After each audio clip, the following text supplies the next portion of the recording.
অন্তঃস্থল থেকে শুকরিয়া জ্ঞাপন করি আলহামদুলিল্লাহ। সুতরাং আজকের আমার আলোচ্য বিষয় হলো ঈমান আগে না জ্ঞান অর্জন করা আগে দরকার। আজকের আলোচ্য বিষয় হলো একটা মানুষ জ্ঞান অর্জন করবে না ঈমান আনবে আগে। এখন আপনাদের সম্মুখে আমি প্রশ্ন করতে চাই, আপনারাই বলেন জ্ঞান অর্জন করা জরুরি না ঈমান আনার জরুরি? আপনাদের কাছে একটু প্রশ্ন করতে চাই, বলেন তো ঈমান আনা জরুরি না জ্ঞান অর্জন করা জরুরি? হ্যাঁ, সবাই বলেন ঈমান আনা জরুরি না জ্ঞান অর্জন করা জরুরি? আপনারা দুইজন দুই রকম বলেছেন। এখন সত্য মিথ্যা এটা আমি কোরআন এবং হাদিসে ডিফারেন্স দিতে চাই যে আসলে কোনটা আমাদের সত্য, কোনটা দুটোই সত্য, দুটোই কি সত্য, কিন্তু কোন কাজটা আগে করুনি এই জিনিসগুলো আমাদের জানতে হবে।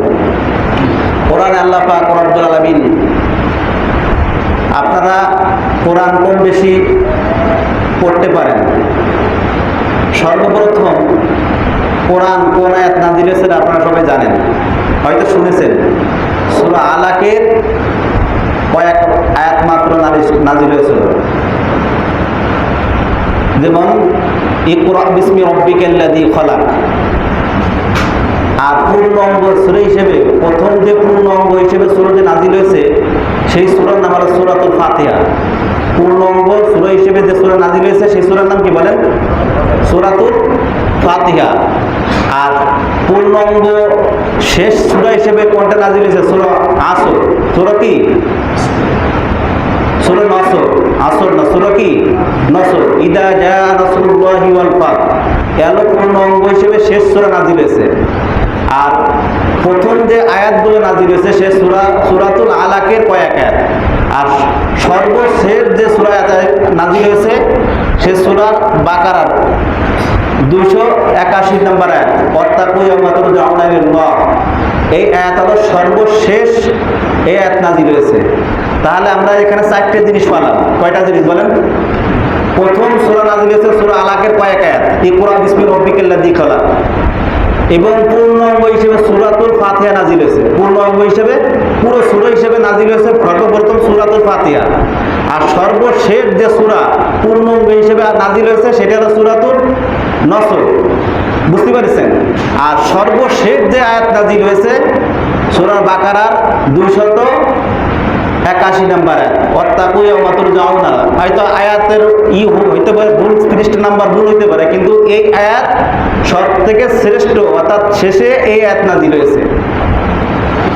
আল্লাহ রাব্বুল আলামিন কোরআনে কারিমের যে সূরা আলাকের প্রথম যে আয়াত নাযিল করেছেন, এখানে আল্লাহ তাআলা বলেন, কোরআন থেকে আপনারা শুনুন।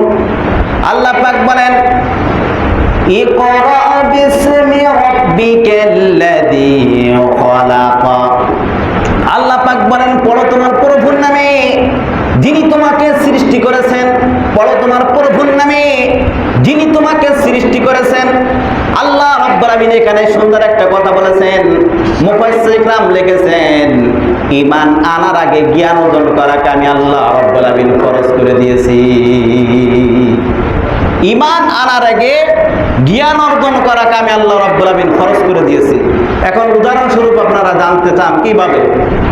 একটা মানুষ যদি সত্য ধর্ম চিনতে হয়, একটা মানুষ যদি ইসলাম ধর্ম চিনতে হয়, একটা মানুষ যদি সত্যর পথ চিনতে হয়, তাহলে কোরআনের মাধ্যমে চিনতে হবে, ঠিক না বেঠিক? একটা মানুষ যদি সত্য ধর্ম চিনতে হয় তাহলে কোরআনের মাধ্যমে চিনতে হবে। কোরআন ছাড়া কি চেনা যাবে? হাদিস ছাড়া চেনা যাবে? ইসলাম চিনতে গেলে কোরআনের মাধ্যমে চিনতে হবে। সুতরাং আল্লাহ রাব্বুল আলামিন যে আয়াত নাযিল করেন, ইকরা বিসমি রাব্বিকাল্লাযী খলাক। আল্লাহ পাক বলেন, পড়ো তোমার প্রভুর নামে যিনি তোমাকে সৃষ্টি করেছেন। আল্লাহ রাব্বুল আলামিন এখানে সুন্দর একটা কথা বলেছেন, ঈমান আনার আগে জ্ঞান অর্জন করাকে আমি আল্লাহ রাব্বুল আলামিন ফরজ করে দিয়েছি। কারণ একটা মানুষ যদি ঈমান আনতে চায় তাহলে সে খ্রিস্টান ধর্মের পর ঈমান আনবে, না হিন্দু ধর্মের পর ঈমান আনবে, না ইসলাম ধর্মের পর ঈমান আনবে। এইটা যদি না থাকে তাহলে ঈমান যতই দাও সে জান্নাতে প্রবেশ করতে পারবে। একটা মানুষ যদি ইসলাম বিশ্বাস করলো কিন্তু জ্ঞান অর্জন না করে সে কোনটাই বোঝে না, তাহলে হিন্দু ধর্মে যদি বসবাস করে তাহলে সে হিন্দু ধর্ম তো তারা বিশ্বাস করে হিন্দু ধর্ম ঠিক আছে, তাদের ধর্ম তারা মনে করে এই ধর্ম ঠিক। যদি কোনো ব্যক্তি হিন্দু ধর্ম বিশ্বাস করে তাহলে কি তার ঈমান থাকবে? থাকবে বলেন? এই জন্য ঈমান আনার আগে জ্ঞান অর্জন করাকে আমি আল্লাহ রাব্বুল আলামিন ফরজ করে দিয়েছি। কারণ কোনটা ইসলাম ধর্ম, কোনটা খ্রিস্টান ধর্ম, কোনটা বেঠিক ধর্ম, এইটা ডিপেন্ড করবে তার জ্ঞানের মাধ্যমে, ঠিক না বেঠিক? তাহলে জ্ঞান না থাকলে আপনি ঈমানও আনতে পারেন না। দেখেন, আল্লাহর প্রতি ঈমান যদি আনতে হয় তাহলে প্রথম তো আল্লাহরে বিশ্বাস করতে হবে, ঠিক না? আল্লাহকে জানতে হবে যে আল্লাহ একজন, রাসূল সব থেকে শ্রেষ্ঠ নবী, কোরআন সব থেকে শ্রেষ্ঠ কিতাব। এইটা আপনার প্রথম না জেনে তো ঈমান আনতে পারবেন না, পারবেন বলেন? এই জন্য কোরআন ঈমান আনার আগে জ্ঞান অর্জন করাকে আমি আল্লাহ রাব্বুল আলামিন ফরজ করে দিয়েছি। কার কথা? আল্লাহ রাব্বুল আলামিন। এই জন্য বলতে পারেন আমি তো কোরআন পড়তে পারি না, কোরআনের জ্ঞান অর্জন করতে পারি না। সুতরাং যদি চেষ্টা করেন অবশ্যই আপনি পারবেন, না চেষ্টা করে কখনো বলা যাবে না আমি পারি না। বরং পৃথিবীর বুকে সব কিছু আপনি পারেন। কিভাবে ধন সম্পদ অর্জন করতে হবে, কিভাবে কোটিপতি অর্জন করতে হবে, কিভাবে আপনি সম্পত্তি ভালো করে বিশ্লেষণ করতে পারেন, কিভাবে সম্পত্তি অর্জন করে আমার বড় লোক হইতে হবে, সব কিছু বোঝেন। কিন্তু কিভাবে দুনিয়া থাকলে আল্লাহ তাআলাকে পাওয়া যায়, আল্লাহকে সন্তুষ্ট করা যায়, সেই কথাগুলো আপনি বোঝেন না। পৃথিবীর বুকে আপনি সব কিছু বলছেন যে এই কাজগুলো করলে আপনার সম্পত্তি বাড়বে, এইটা করলে আপনার ধন সম্পদ বাড়বে, এইটা করলে আপনি কোটিপতি হতে পারবেন। কিন্তু কি উদ্দেশ্য আল্লাহ তাআলা আপনাকে দুনিয়ার বুকে প্রেরণ করলেন, এইটি কি আপনি বোঝেন না? এইটি কি আপনি বোঝেন না? এইটি কি আপনার বিবেক নাই? আল্লাহ তাআলা অবশ্যই আপনাকে প্রশ্ন করবেন। ভাইরা আমার, আল্লাহ রাব্বুল আলামিনের কোরআনকে যারা অস্বীকার করে, কোরআন থেকে আপনারা শুনুন, আল্লাহ পাক কোরআনে বলেন ওয়াল্লাযীনা কাফারু ওয়া কাযযাবু বিআয়াতিনা উলাইকা আসহাবুল জাহিম।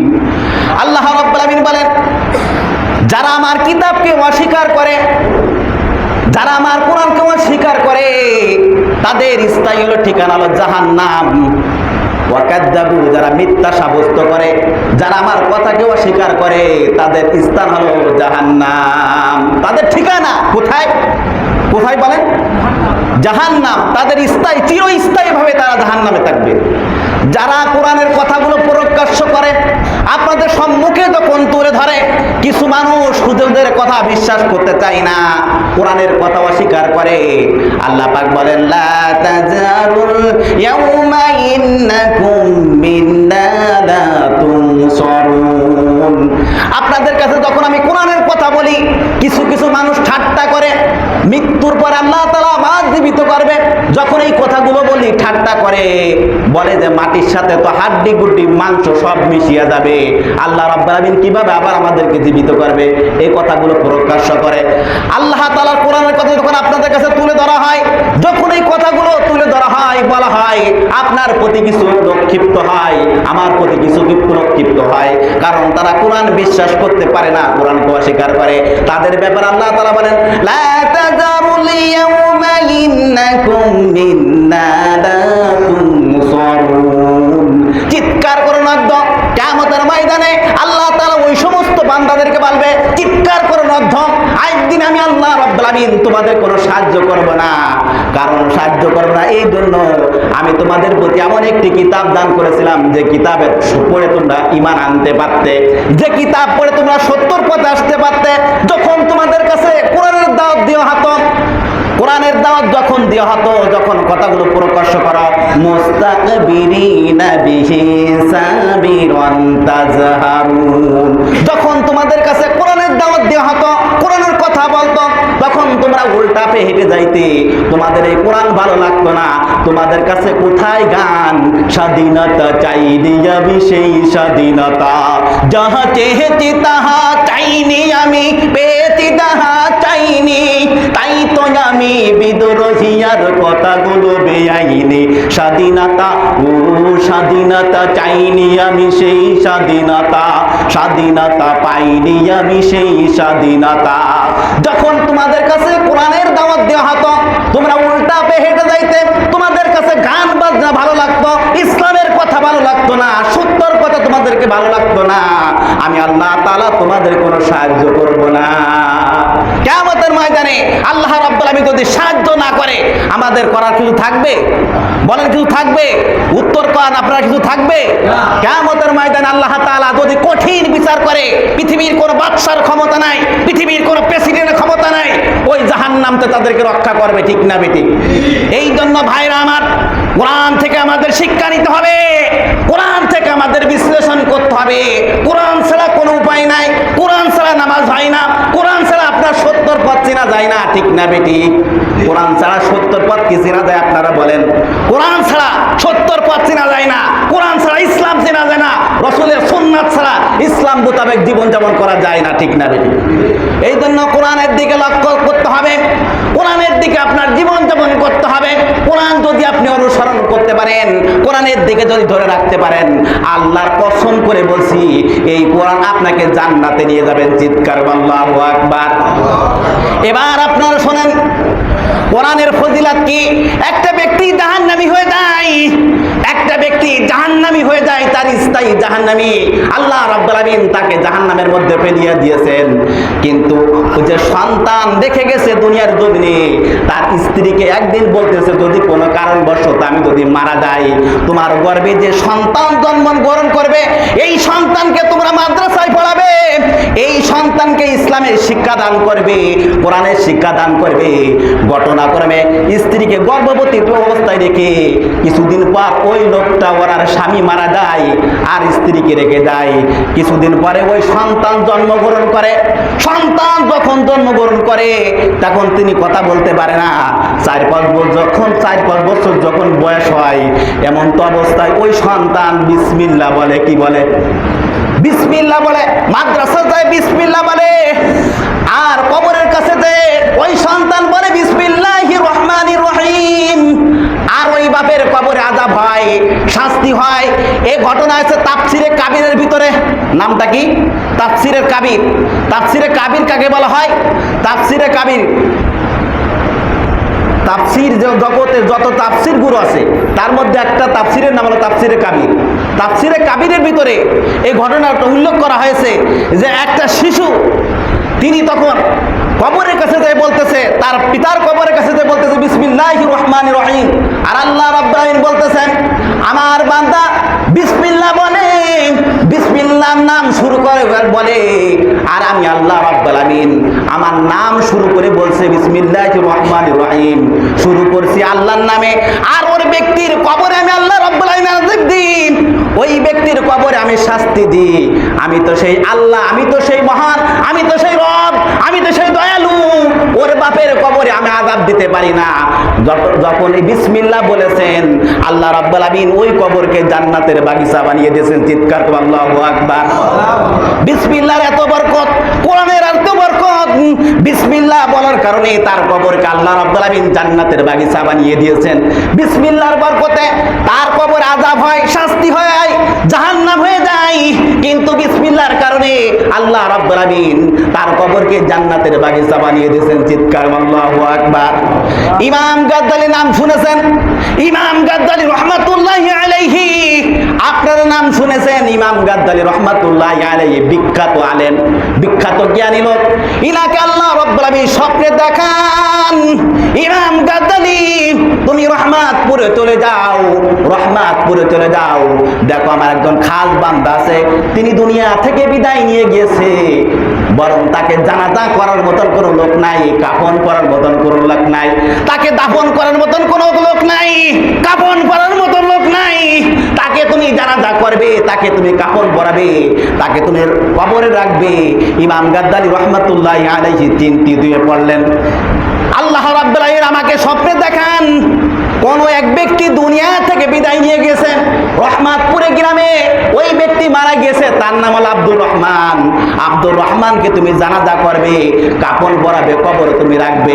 আমি জিনিসটা বুঝতে পারলাম না, সেই ব্যক্তিটা একজন আবেদ মানুষ, খাস আল্লাহর ওলি, তাই আল্লাহ তাআলা আমাকে স্বপ্নে দেখাবেন কেন? নিশ্চয়ই ওই ব্যক্তি আল্লাহর একজন খাঁটি বান্দা, ঠিক না বেটি? খাঁটি একজন বান্দা নিশ্চয়ই। আল্লাহ তাআলা আমার ইমাম গাজ্জালী রাহমাতুল্লাহির নিকটে এমন স্বপ্নে কেন দেখাবে? ইমাম গাজ্জালী রাহমাতুল্লাহি আলাইহি রওনা শুরু করেছেন, রওনা করতে সামনে দেখতেছেন একটা তেমাথা দেখা যায়। ইমাম গাদ্দালী রাহমাতুল্লাহি আলাইহি ফজরের নামাজের পরে আর তিনি দেরি করেন নাই, বাড়ি থেকে রওনা করেছেন, ওই কবরের কাছে যাবেন, তাকে কবর দেবেন, দাফন করবেন। রহমাতপুরা গ্রামের দিকে তিনি রওনা শুরু করেছেন। সামনে দেখতেছেন একটা তেমাথা দেখা যায়, আর কোনো মানুষ দেখা যায় না। এরপর তেমাথার থেকে তিনি আরো রওনা করেছেন। আপনাদের এই জায়গা 4টে মাথাকে তেমাথা বলে না? কি বলে বলেন? তেমাথা বলে। ঠিক তেমনি ভাবে ইমাম গাদ্দালী রাহমাতুল্লাহি আলাইহি রওনা শুরু করেছে, দেখতেছে যে তেমাথা দেখা যায়, কোনো লোক নাই। এরপরে সামনের দিকে আরো অগ্রসর হইলেন, রওনা করে দেখতেছে সামনে কয়েকটা দোকান দেখা যায়, এই দোকানের কাছে কিছু লোক আছে। লোকদের কাছে ইমাম গাদ্দালী রাহমাতুল্লাহি বলেন, ভাই এখানে আব্দুর রহমান নাম করে কি আপনারা কি চেনেন? তিনি ইন্তেকাল করেছেন, আপনারা কি তাকে চেনেন? কেউ বলে আমরা চিনি না। আমরা বলতে পারি না আব্দুর রহমান নাম করে কোনো ব্যক্তিকে আমরা চিনি না। আপনি সামনের দিক যাইতে পারেন। গরিব মানুষকে মানুষ চেনে না, ঠিক না বেঠিক? বড় লোক মানুষ যদি হয় তাকে সবাই গোষ্ঠী থেকে গোষ্ঠী চেনেন, ঠিক না বেঠিক?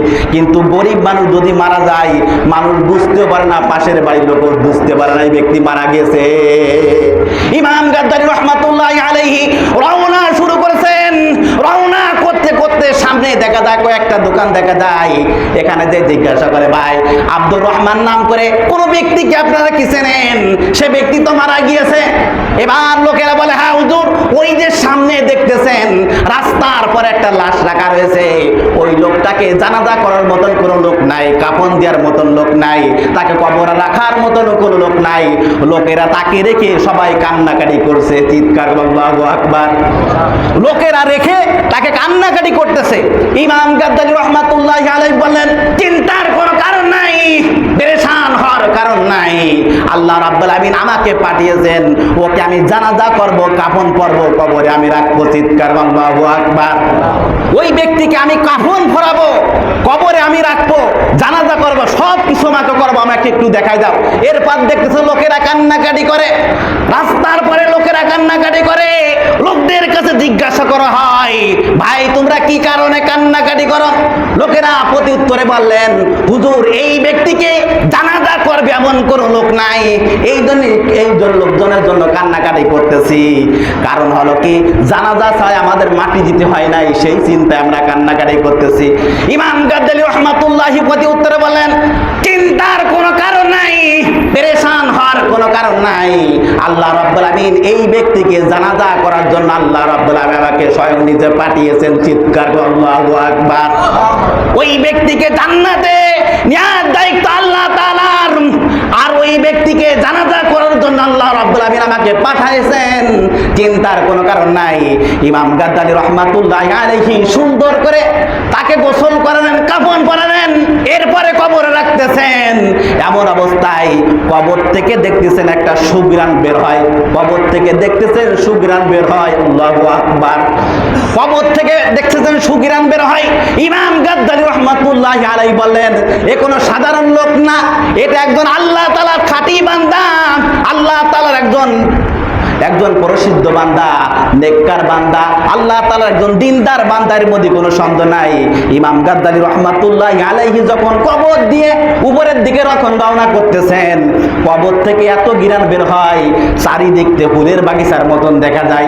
ইমাম গাদ্দালী রাহমাতুল্লাহি আলাইহি আর বাকি রইলেন না, তিনি বললেন, নিঃসন্দেহে এই ব্যক্তিকে আল্লাহ তাআলা জান্নাত দান করেছেন, যে ক্ষেত্রে এর কবরের ভিতরে ফুলের বাগিচা হয়েছে, এর কবর থেকে সুঘ্রাণ বের হয়েছেন, নিশ্চয় এই ব্যক্তি জান্নাতি, চিৎকার আল্লাহু আকবার।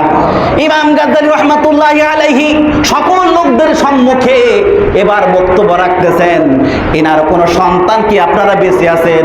প্রতি উত্তরে বলেন, হ্যাঁ হুজুর আমার বাবা মারা গিয়েছে, আমরা বেঁচে আছি। ইমাম গাদ্দালী রাহমাতুল্লাহি আলাইহি প্রতি উত্তরে বলেন, বাবা তোমার বাপ কি কর্ম করত, যে কারণে আল্লাহ তাআলা তোমার বাপকে জান্নাতের নসিব দান করেছেন, জান্নাতের ফুলের বাগিচা দিয়েছেন, জান্নাতের সুঘ্রাণ দান করেছেন, জান্নাতের খাবার দান করেছেন। তোমরা কি বলতে পারবা তোমার বাপ কি কর্ম করত? প্রতি উত্তরে বলেন, হুজুর আমি তো বলতে পারি না, আমরা সন্তানেরা বলতে পারবো না, আমার মায়ের নিকটে যদি যান, আমার মা বলে দিবে আমার বাবা কি কর্ম করত, আমার মা ভালো করে বলতে পারবে। কিন্তু দেখবেন স্বামীর কথা স্ত্রী ভালো করে জানে যে এই স্বামী কেমন, আবার স্ত্রীর কাছে জিজ্ঞাসা করবেন স্বামীর কথা বলতে পারবে এই স্বামী কেমন, আবার স্বামীর কাছে স্ত্রী সম্পর্কে জিজ্ঞাসা করবেন আমার স্ত্রী কেমন, এগুলো ভালো বলতে পারে। ঠিক তেমনি ভাবে ইমাম গাদ্দালী রাহমাতুল্লাহি আলাইহি মায়ের নিকটে গেলেন, এবার বললেন মা তোমার স্বামী কি কর্ম করত, যে কর্মর দ্বারা আল্লাহ তাআলা তার কবরকে জান্নাত দান করেছে, তুমি কি একটু বলতে পারো? প্রতি উত্তরে ইমাম গাদ্দালী রাহমাতুল্লাহি আলাইহি যখন জিজ্ঞাসা করেছে হুজুর আমি তো বলতে পারি না, কি কারণে আমার বাপের কবর আমার স্বামীর কবরকে আল্লাহ তাআলা জান্নাত দান করেছেন, বরং এইটাই বলতে পারি একটা বই আছে, ভালো কোনো কর্ম করতে পারি নাই, কিন্তু একটা বই আছে এই বইটা নিয়ে তিনি কান্নাকাটি করতেন, কিন্তু বইটার তো আমি নাম জানি না, বইটা কি বই? ইমাম গাদ্দালী রাহমাতুল্লাহি আলাইহি প্রতি উত্তরে বলেন মা ওই বইটা একটু নিয়ে আসেন, আমি দেখতে চাই ওই বইটা কি। ইমাম গাদ্দালী রাহমাতুল্লাহি নিকটে যখন বইটা আনলেন, দেখলেন এটা কোনো সাধারণ বই না, এটা হলো সেই রব্বুল আলামিনের কাছ থেকে যে নাজিল হয়েছে যে কোরআন, সেই কোরআন। চিৎকার আল্লাহু আকবার। ইমাম গাদ্দালী রাহমাতুল্লাহি আলাইহি প্রতি উত্তরে বলেন মা এটা সাধারণ কোনো বই না, এটা রব্বুল আলামিনের কাছ থেকে যে কিতাব নাজিল হয়েছে সেটা আল্লাহ তাআলার কোরআন। এই কোরআনকে তিনি ভালোবাসতেন, এই কোরআনকে সম্মান করতেন, এই কোরআন থেকে তিনি কান্নাকাটি করতেন কোরআনের ভালোবাসার কারণে। এই জন্য আল্লাহ তাআলা এই কোরআনের বরকতে তাকে জান্নাত দান করেছেন। চিৎকার আল্লাহু আকবার। কোরআনের বরকতে, কোরআনের ভালোবাসার কারণে আল্লাহ তাআলা তাকে জান্নাত দান করেছেন। একমাত্র কোরআনকে যদি কোনো ব্যক্তি ভালোবাসে, কোরআনকে যদি আঁকড়ে ধরতে পারে, পৃথিবীর বুকে বিশ্বনবী সাল্লাল্লাহু আলাইহি ওয়াসাল্লাম বিদায় হজের সময় দুটি কথা বলেছিলেন, ও পৃথিবীর মানুষেরা, ও পৃথিবীর সুন্দর মানুষেরা, তোমরা যদি এই দুইটি কথা যদি আঁকড়ে ধরতে পারো, পৃথিবীর কোন প্রান্তের মানুষের ক্ষমতা নাই, পৃথিবীর কোন প্রেসিডেন্টের ক্ষমতা নাই তোমাদেরকে ঈমান নষ্ট করবে। সেটা হলো এক নাম্বার আল্লাহ তাআলার কোরআন, ঠিক না বেটি? দ্বিতীয় নাম্বার হলো রাসূলের সুন্নাত। এই সুন্নাতকে যদি কোনো ব্যক্তি আঁকড়ে ধরতে পারে, পৃথিবীর কোন প্রান্তের মানুষের ক্ষমতা নাই তাদেরকে ঈমান নষ্ট করবে, ঠিক না বেটি? এই জন্য ভাইরা আমার এই কোরআনকে আঁকড়ে ধরেছিলেন, এই জন্য আল্লাহ তাআলা এই কোরআনের ভালোবাসার কারণে তাকে জান্নাত দান করেছেন, ঠিক না বেটি? এই জন্য আমরা কোরআনকে কারা কারা ধরতে চাই একটু হাত উঁচু করে দেখা দেন। নারাই তাকবীর। আল্লাহ তাআলা সকলকে কবুল করুন, আমিন। এই কোরআনকে আমাদের অবশ্যই ধরতে হবে। আমরা কোরআন পড়তে পারি না, কিন্তু কোরআনকে আমাদের ভালোবাসার ভিতর অন্তর ভিতরে ঢুকাতে হবে, ঠিক না বেটি? আপনাদের একটা প্রতিষ্ঠান আছে, একটা মাদ্রাসা আছে, এই মাদ্রাসার দিকে আপনাদের লক্ষ্য রাখতে হবে। এখানে অনেক ছাত্রছাত্রী কম ছিলেন, এখন আল্লাহর রহমতে আপনাদের দোয়ায়, আপনাদের ভালোবাসায় অনেকই ছাত্র হয়ে গিয়েছে। এই জন্য আপনাদের যত সন্তান আছে, বরং স্কুলে পড়লে কি হয় আর মাদ্রাসা পড়লে কি হয়, আমি একটা উদাহরণ দিলে আপনারা বুঝতে পারবেন। যারা স্কুলে পড়ে দেখবেন এদের ভিতরে কোনো দিন শিক্ষা থাকে না, কোরআনের শিক্ষা খুব কম থাকে। একটা বাচ্চা যখন পেলে থেকে তৃতীয় শ্রেণী পর্যন্ত বা 5 পর্যন্ত যখন ইসলামী শিক্ষা গ্রহণ করে, ওই বাচ্চাটা কলাম নাস্তিক হতে গেলে খুব আশঙ্কা কম থাকে। একটা বাচ্চা যদি পেলে থেকে চতুর্থ শ্রেণী অথবা আপনার 6 পর্যন্ত, কথার কথা বললাম 5 পর্যন্ত যদি পড়াশোনা করে, ওই বাচ্চাটা যখন কোরআন শিখবে তখন বললাম ওই বাচ্চাটা নাস্তিক হতে গেলে খুব কম আশঙ্কা থাকে। কিন্তু একটা বাচ্চা যখন দিন থেকে বিরত হয়ে যায়, ও দিনের বুঝ থাকে না, ওই বাচ্চাটা খুব বললাম দিনের দিকে আগ্রহীটা খুব কম থাকে। এই জন্য আপনাদের সন্তানরা স্কুলও পড়াবেন অবশ্যই, বরং সমাজে কথা বলতে গেলে ইংলিশ প্রয়োজন রয়েছে, সমাজে কথা বলতে গেলে সব সাইড প্রয়োজন রয়েছে। আপনারা মাদ্রাসা পড়ার পরে জেনারেলে পড়াশোনা করাবেন, ভার্সিটিতে পড়ুক, কলেজে পড়ুক, আপনার বিশ্ববিদ্যালয়ে পড়াশোনা করুক, এটা আপনাদের একটা গর্ব। কিন্তু সর্বপ্রথম হলো আমাদের ভিতটা যেখানে করতে হবে সেখানে প্রতিষ্ঠানে মাদ্রাসার সাথে সংযোগ রাখতে হবে, ঠিক না বেটি? প্রতিষ্ঠানে যখন মাদ্রাসার সাথে এই বাচ্চাগুলো পড়াশোনা করবে, তখন ওই বাচ্চা নাস্তিক হতে গেলে খুব কঠিন হয়ে দাঁড়াবে, বরং ওই বাচ্চা আশঙ্কা থাকে খুব কম। এই জন্য আপনাদের এখানে দিন প্রতিষ্ঠান আছে, এখানে বললাম আধুনিক পড়াশোনা হবে ইনশাআল্লাহ। আল্লাহ যদি চায় আপনাদের সন্তানদেরকে দিন শিক্ষা দান করবেন, দেখবেন যে এই বাচ্চারা একসময় আপনাদের সম্মুখে মাথা উঁচু করে কথা বলবে, কোরআনের কথা বলবে, হাদিসের কথা বলবে, ইসলামের কথা বলবে, ঠিক না বেটি? এই জন্য আল্লাহ তাআলা আমাদের সকলকে ইসলাম মোতাবেক, কোরআন মোতাবেক আমাদের জীবনযাপন করা সকলকে তৌফিক দান করুন, আমিন।